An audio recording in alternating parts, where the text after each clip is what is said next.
escribe, listo. Bueno, entonces, es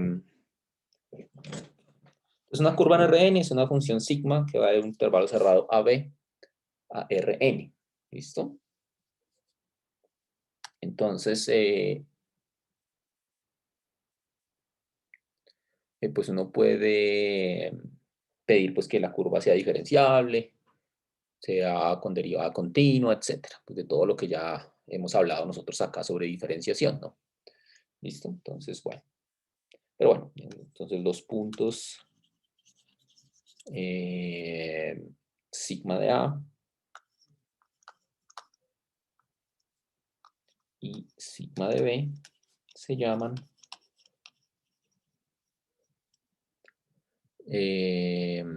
extremos de la curva. Extremos de la curva, ¿listo? Entonces, pues, uno puede pensar, pues como su nombre lo indica, que este sigma es como una curva en R, ¿no? Mira, muchas veces pues identifica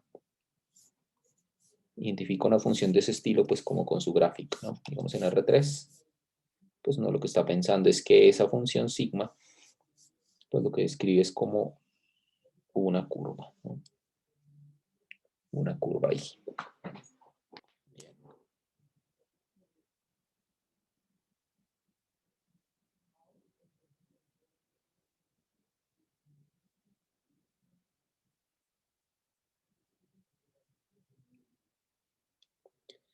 Bueno.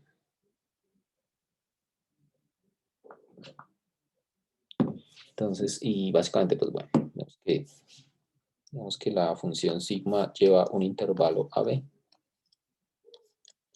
a una curva ahí. Entonces, digamos que empieza acá, sigma de A, y termina por acá en sigma de B.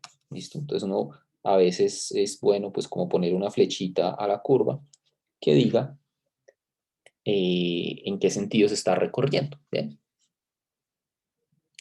Bien, nosotros ya hemos hablado de algunas curvas, aunque no las hemos llamado así. Por ejemplo, las ecuaciones paramétricas de una recta, pues realmente describen una curva en el sentido que acabamos de definir, ¿no? Entonces, un ejemplo de esto,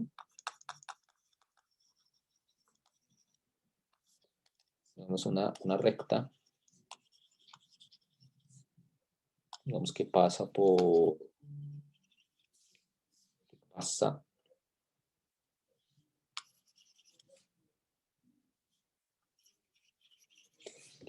digamos, por un punto P y, digamos, bueno, vamos P con coordenadas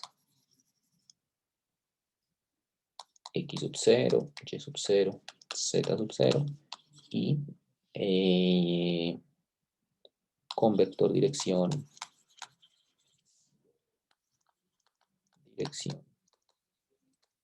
digamos, D, pues esto es una curva, ¿no? Porque, pues, ¿cuál es la función ahí? Pues sigma de t igual a el punto inicial, que es X sub 0, Y sub 0, Z sub 0, más t veces el vector dirección. ¿Listo?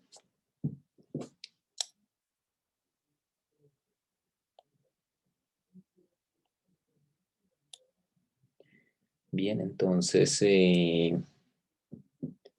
esta pues sería una curva, ¿no? Esto pues es un ejemplo de una curva y su gráfica pues es lo que ya sabemos, ¿no? Básicamente un punto inicial, ¿no? Es que este es el punto P. Puedo pintar ahí el vector dirección y entonces lo que vamos a obtener es la recta que pasa por el punto P y que tiene, digamos, ese vector dirección, ¿no? Es la recta L. Bien, entonces ahí el sentido pues lo da el vector dirección, justamente en este dibujito pues el sentido sería como este, ¿no? En este caso, pues el intervalo en donde está definida es todos los reales, ¿no? Entonces, eso sería una curva también. ¿Listo? Otro ejemplo, cosas que ya hemos visto también, o que ustedes ya han visto en sus cursos anteriores, ¿no? Digamos, el círculo x cuadrado más y cuadrado igual a 1, se puede ver como una curva, ¿no? Se puede parametrizar.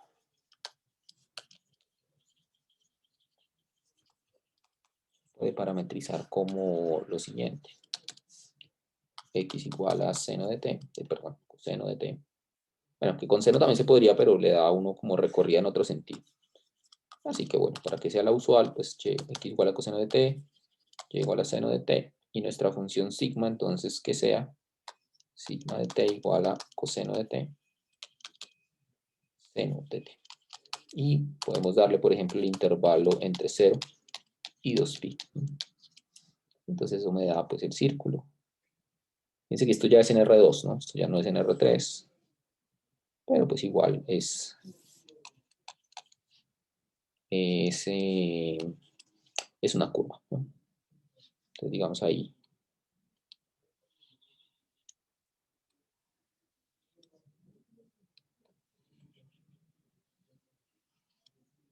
Y es una curva pues, que empieza y termina en este punto, en ese punto, en el punto 1, 0, ¿cierto?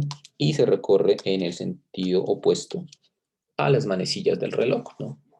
De hecho, pues si uno toma un punto T por acá, digamos, o si uno toma un punto cualquiera de la curva por acá, el T realmente representa el ángulo que forma el punto con el eje X. Bien. Esto pues ustedes ya lo han visto, ya lo conocen, ¿no?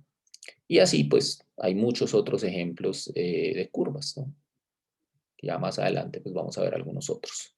Pero bueno, el caso es que cuando uno tiene una curva, una función ahí, eso a veces también se llama una curva parametrizada, pues uno tiene todas las herramientas de cálculo para describirla. Bien. Bien. Entonces, por ejemplo, si uno quiere calcular el vector tangente, pues eso lo puede hacer con la derivada, justamente. Entonces, veamos eso. Entonces,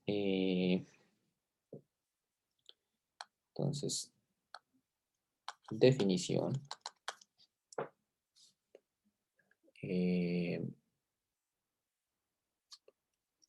Sea sigma, digamos de los reales en R3 o en Rn, una curva con derivada continua, con derivadas continuas. Entonces, el vector velocidad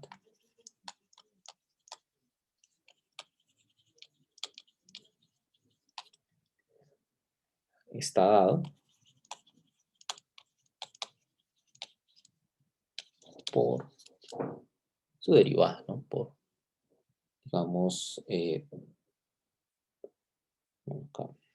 que a veces se le pone a la sigma una flechita para hacer el énfasis de que es un vector. Entonces el vector velocidad sería p de t igual a sigma prima de t. Bien, que es simplemente pues derivar en cada componente, ¿no? Fíjense que sigma es una función que toma valores en Rn, entonces pues tiene n componentes, ¿no? Esto es como sigma 1' de t hasta sigma n' de t. ¿Listo? Entonces, ese sería el vector velocidad, ¿no? Y pues representa lo que uno esperaría, o lo que uno ya sabe, digamos, intuitivamente, ¿no? Y es que, digamos, si yo tengo la trayectoria o una curva por acá, y tomo un punto por aquí, t sub 0, pues si yo derivo las componentes, pues lo que voy a obtener es justamente un vector que me da digamos, o que representa qué tan rápido estamos recorriendo la curva, ¿no? ¿Cierto? Es como en cálculo diferencial, ¿no? Que la derivada pues representaba la pendiente de la recta tangente. Acá, como la derivada me da un vector, ahí lo que el vector representa es la dirección del movimiento. La dirección a la que se está moviendo la curva y digamos, la dirección del vector pues representa la dirección del movimiento y la magnitud del vector representa pues qué tan rápido se está moviendo la partícula, digamos, sobre esa curva. ¿Listo? Entonces la velocidad pues está simplemente por el vector de derivadas y la rapidez, lo que se llama la rapidez, sería la norma de ese vector. ¿Listo? Entonces la rapidez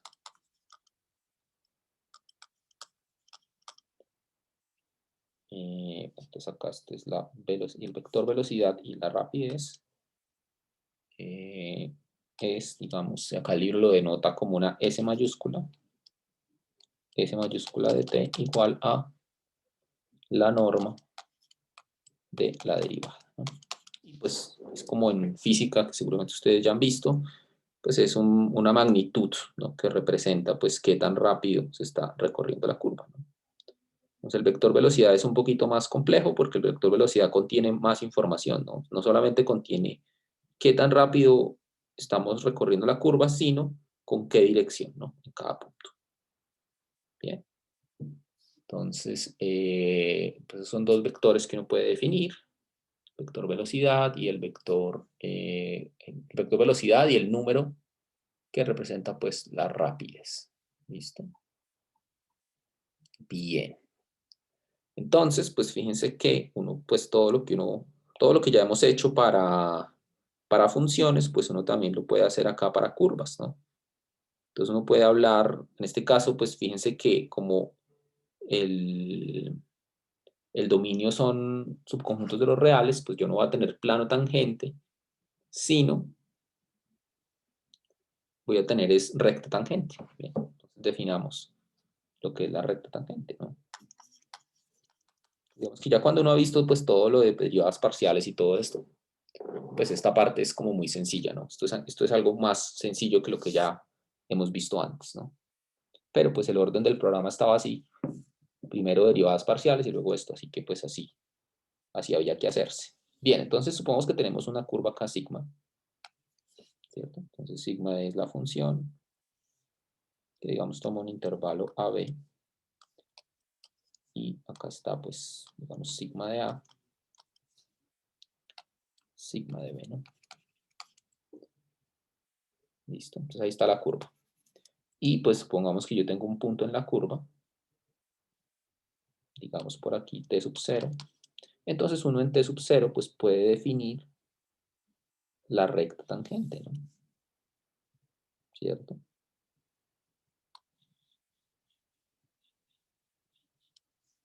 La recta tangente. Entonces, ¿cómo se va a determinar la recta tangente? Pues fíjense que la recta tangente pasa por el punto sigma de t sub 0 y el vector dirección pues viene dado por el vector velocidad, ¿no?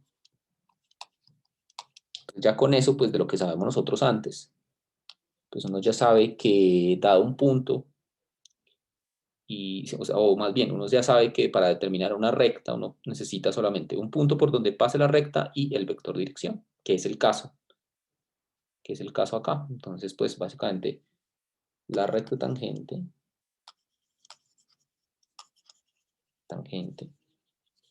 digamos, a una curva sigma en t sub 0, pues es simplemente es la recta, digamos, que pasa por t sub 0 y cuyo vector dirección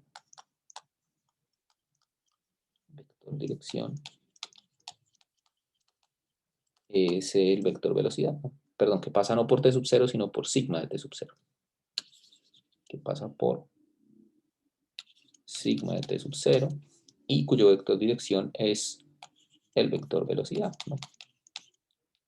Explícitamente, pues uno puede dar la ecuación, ¿no?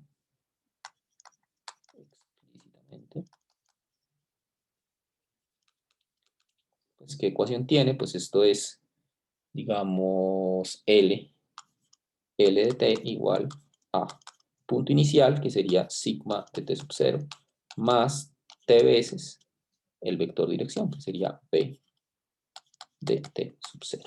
¿Listo? Bueno, una flechita al sigma para acordarnos que es un vector. ¿Listo? Esta es la ecuación de la recta tangente. ¿Sí? O la función, pues, que determina la recta tangente. Es esa azul que pintamos ahí, ¿no? Está determinada, pues, por dónde pasa, o por el punto en el que estamos considerando todo, que sería sigma de t sub 0, y el vector dirección es el vector tangente, ¿no? Es lo que sería la recta tangente. Bien. Bueno, ¿alguna pregunta hasta acá? ¿Algún comentario? ¿Algo que decir?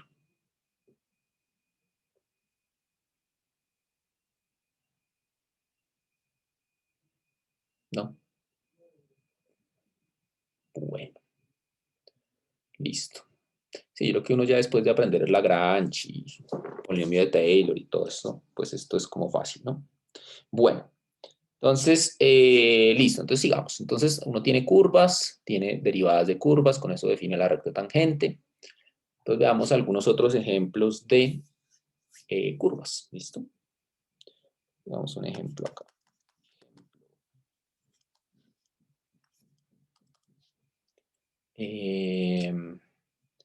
Bueno, consideremos esta curva, sigma de t igual a coseno de t, seno de t.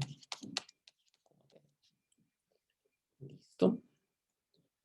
Entonces, bueno, hoy en día uno tiene GeoGebra, entonces uno puede meterle eso a GeoGebra y ya. Pero antes de meterlo, pensemos un poquito por qué o qué forma debería tener esa curva, ¿listo? Entonces, antes de meterse a la GeoGebra, pensemos en qué forma tiene esa curva, ¿listo? Entonces, fíjense que si yo me olvido, bueno, digamos, la primera componente es coseno, la segunda componente es seno y la tercera componente es t. Entonces, fíjense que si yo me olvido de la última componente, eso es un círculo, ¿sí? O sea, fíjense que si yo lo pienso en el plano XY solito, sin el Z, entonces eso va a ser un círculo. Bien. Esto pues va a ser un círculo de radio 1. Recorrido, como ya habíamos dicho antes, en el sentido opuesto a las manecillas, ¿no? ¿Qué pasa? ¿Qué pasa con el T? Ese Z igual a T. Entonces ese Z igual a T, dice que lo que va a hacer es ir variando la altura, pero no va a ser algo periódico como en X y Y, sino que va a ir variando hasta el infinito. Entonces, ¿qué forma debería tener esa curva? Pues fíjense que es algo que en el plano XY va, en el plano XY, perdón, ahí puse Z, pero el eje es Y, no Z. En el plano XY es algo que va describiendo círculos, ¿cierto? Va describiendo círculos y en Z va subiendo. Entonces eso, pues uno después de pensar un ratico, puede darse cuenta que la curva que debe, o la gráfica de esa curva debe ser algo como un resorte. Bien. Debe ser algo como un resorte, ¿sí? Es como algo así. ¿Por qué? ¿Por qué un resorte? Porque aquí esto va bajando, por aquí para abajo también. Bueno. ¿Por qué un resorte? Porque fíjense que si ustedes miran el resorte desde arriba, eso va a ser un círculo. Un resorte pues que describe círculos de radio 1, ¿no? Y la variación en t, la variación en z, perdón, que es t, pues lo que me va a hacer es ir variando la altura. Entonces son círculos en el plano XY, pero donde la altura va variando. Tiene que ser algo como un resorte, ¿bien? Eso se llama una espiral también. O bueno, el nombre técnico que le da el libro es una hélice, ¿bien?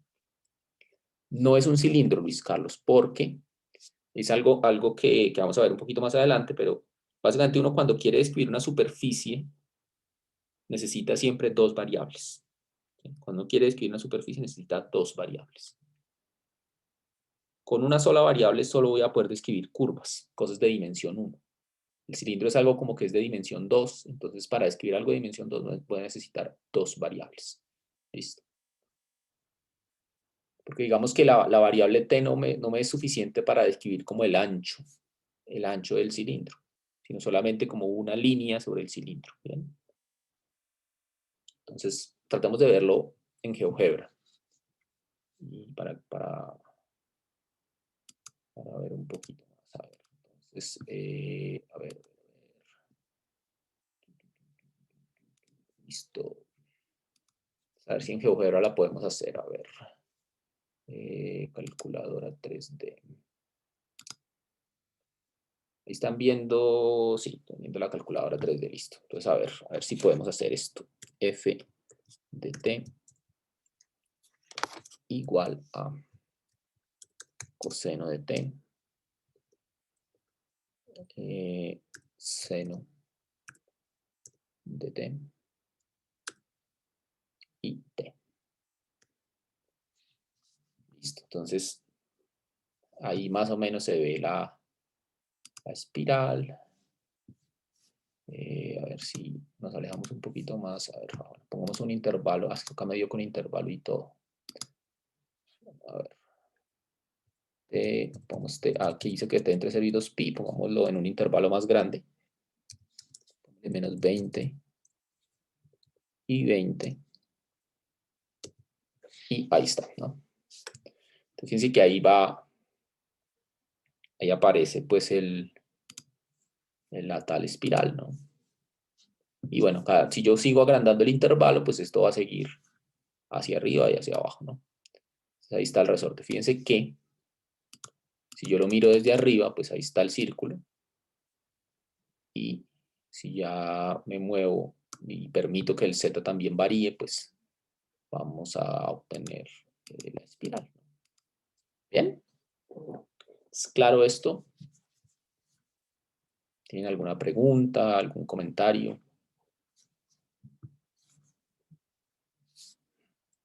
Todo ¿No? claro, profe. Listo. Profe, yo sí Dime, tengo una pregunta. dime. No entiendo muy bien como la aplicación de esto. O sea, me imagino que ahorita con los ejemplos de pronto se puede clarificar más. Pero, ¿para qué sirven? Como, Pues mira que básicamente las aplicaciones de esto pues tienen que ver es con que digamos, el movimiento de una partícula muchas veces se modela con una curva. Básicamente esa es la principal aplicación que tienen estas cosas. ¿Sí? Porque, o sea, digamos, se podría, perdón, se dime, podría decir que un avión tiene esa trayectoria, como por decirlo así. exactamente, bueno, digamos, esta que pinté, pues sí es un poco raro que un avión vuele así, pero hay muchas otras trayectorias que sí pues modelan problemas de la vida real, ¿no? Entonces, Ah, ok, listo. esa es como la principal aplicación. Digamos, la primera derivada pues me da la velocidad de la partícula y vamos a ver un poquito más adelante que la segunda derivada tiene que ver con la aceleración, ¿sí? Con la aceleración y también con la curvatura. Digamos, qué tan curvo es el movimiento. Entonces, eso va a tener que ver con la segunda derivada. Bien, también cuando hablemos de campos vectoriales, por ejemplo, el campo eléctrico, el campo magnético, digamos, hay algo que se llama las líneas de flujo, ¿no? Que es básicamente si tú tienes un campo eléctrico o un campo de fuerzas y sueltas una partícula en el campo, las líneas de flujo son curvas y las líneas de flujo te dicen como si tú sueltas la partícula en el campo, para dónde va o qué trayectoria va a tomar la partícula. Bien. Entonces, digamos que esas son como las aplicaciones así como rápidas que se me ocurren de todas estas cosas. Bien. Sí, ¿Listo? gracias. Bueno, entonces voy a dejar de compartir esto y volvemos a la pantalla. Bueno, entonces esa es nuestra curva. Entonces es como una espiral, se llama una hélice. Y bueno, ¿cómo es? Entonces, bueno, entonces calculémosle algunas cosas a esto. Entonces, vamos,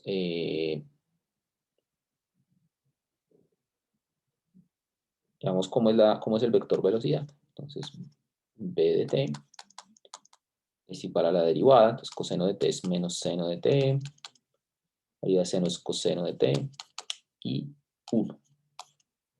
Eso lo que me dice es que pues en un punto por acá de la trayectoria, la derivada es esta, ¿no? Como menos seno de t, coseno de t, 1. ¿Listo? Esa es la derivada. ¿Cuánto es la rapidez? Entonces la rapidez, que es lo que el libro ha llamado S de t, es la norma de esto, ¿no? Entonces la norma de v de t. Y esto pues es la raíz de menos seno de t al cuadrado más coseno de t al cuadrado más 1 al cuadrado. Y esto pues ya, ustedes saben, pues es toda raíz de seno al cuadrado más coseno al cuadrado me da 1 más 1, o sea, raíz de 2. ¿Listo? Es decir que la trayectoria realmente se está recorriendo con una rapidez constante. Entonces, digamos la curva se recorre con rapidez constante.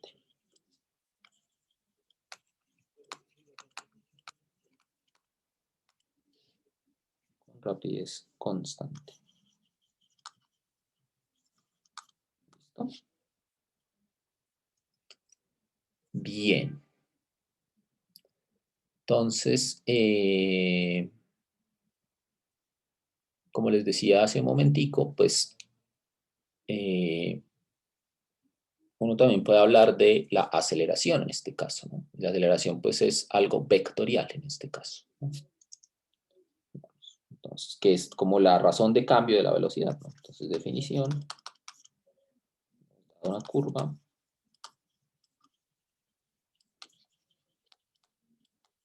sigma, definimos la aceleración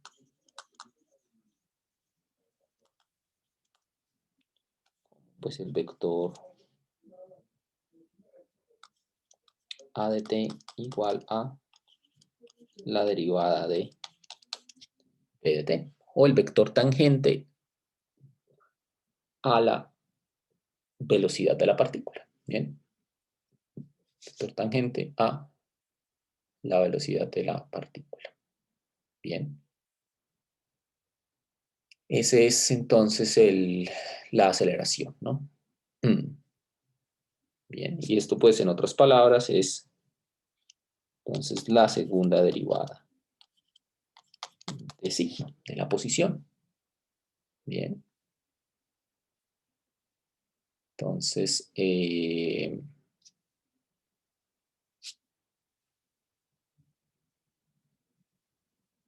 bueno, un ejemplo de esto. Supongamos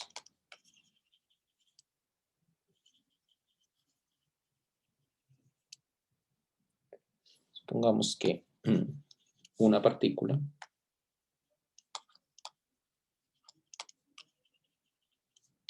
se mueve en la trayectoria o en la curva del ejemplo anterior.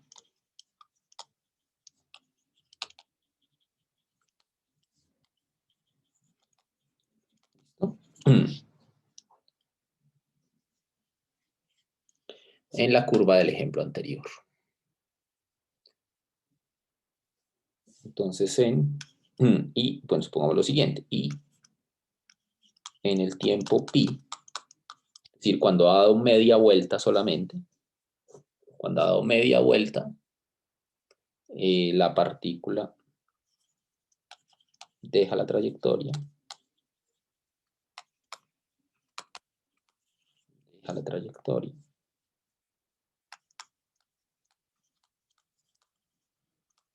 por la recta tangente, ¿no? Eso es lo que suele hacer una partícula si no tiene acción de ninguna otra fuerza, ¿no? Es decir, si va escribiendo una trayectoria y se sale de la trayectoria, lo usual es que se salga por la recta tangente, a menos de que haya una fuerza externa, ¿no? Bien. Entonces, cuando sale por la recta tangente.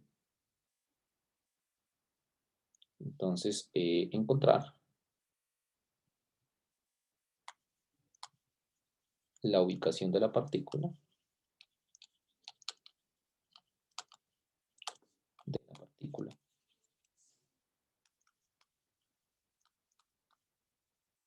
en t igual a 2pi.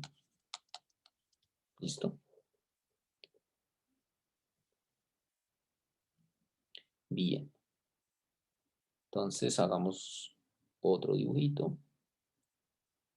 Entonces, ¿qué es lo que está pasando? Bueno, tengo acá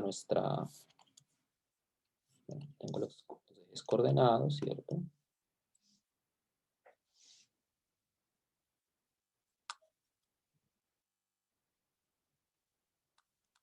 Los ejes coordenados.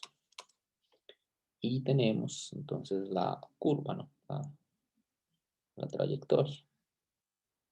Entonces, bueno, entonces x igual a pi, o t igual a pi, es como por acá. T igual a pi, ¿no? Que recuerden que t describe el ángulo en el eje, en el plano x lleno. Entonces, t igual a pi es media vuelta. ¿Listo? Y bueno, digamos que la partícula, la trayectoria sigue por acá, para arriba, pero bueno. El caso es que en t igual a pi, digamos que había una cuerda que la estaba amarrando a esa trayectoria y en t igual a pi la cuerda se rompe. Entonces, esta partícula pues sigue el camino de la recta tangente. Es decir, esto sigue así. Bien. Y entonces esto se va y nos piden hallar el punto en donde está localizada, en qué punto está cuando t es igual a 2pi. ¿Listo? Cuando t es igual a 2pi. Bien. Entonces, veamos cómo se resuelve este problema. ¿Listo? Entonces, veamos cómo se resuelve este problema. Entonces, pues fíjense que la recta verde es la recta tangente, entonces, como hemos dicho antes, está determinada pues por el punto y por el vector dirección. Entonces, lo primero es encontrar la ecuación de la recta tangente. Entonces, debemos encontrar la ecuación de la recta tangente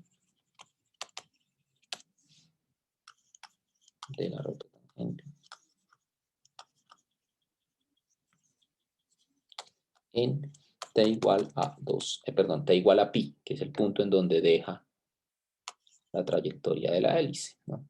T igual a pi. ¿Listo?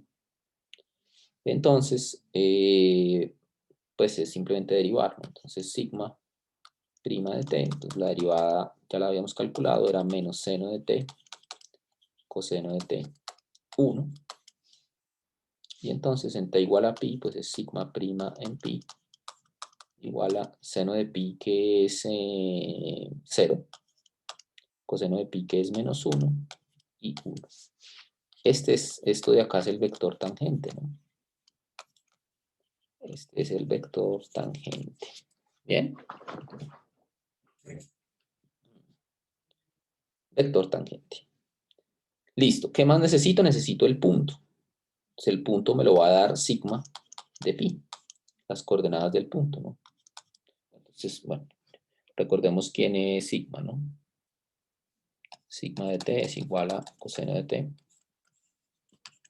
seno de t. ¿Listo? Ese es sigma de t.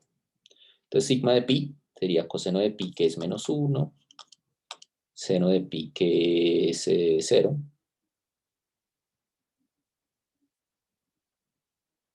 Un momento, si estoy haciendo bien las cosas, coseno de pi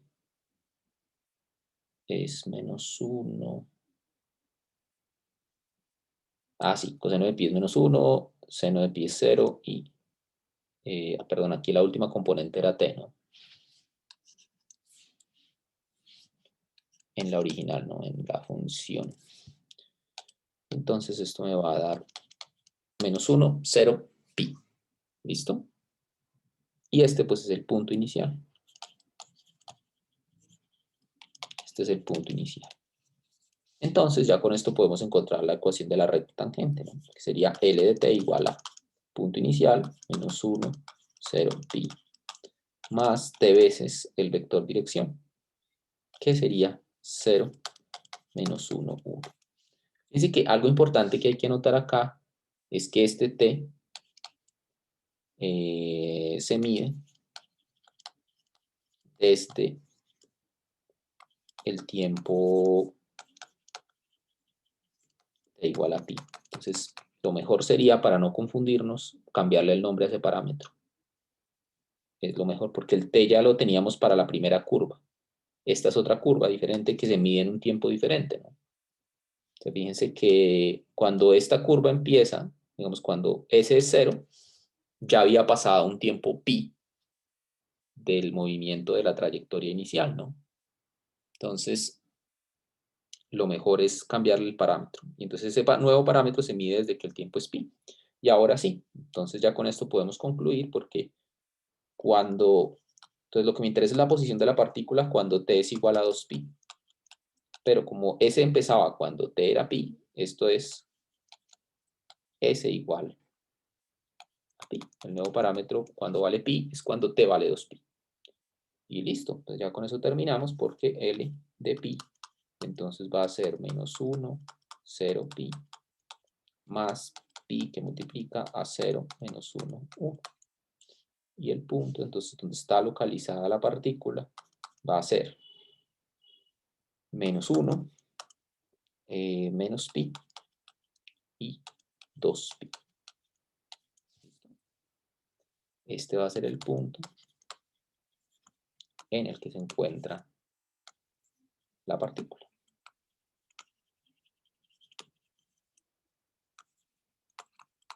¿Listo? Punto en el que se encuentra la partícula. ¿Es claro esto? ¿Una pregunta, alguna inquietud? ¿No? Bueno, si no hay preguntas, pues entonces podemos dejar ahí por hoy. Y entonces la próxima clase seguimos con más sobre curvas, longitud de arco y hablar de campos vectoriales también. ¿Listo? Pues bueno, dejemos ahí. Que pasen una buena tarde. Gracias, Profe, María. igualmente, buen día. Que estén bien. Gracias, profe. Chao, que estén bien.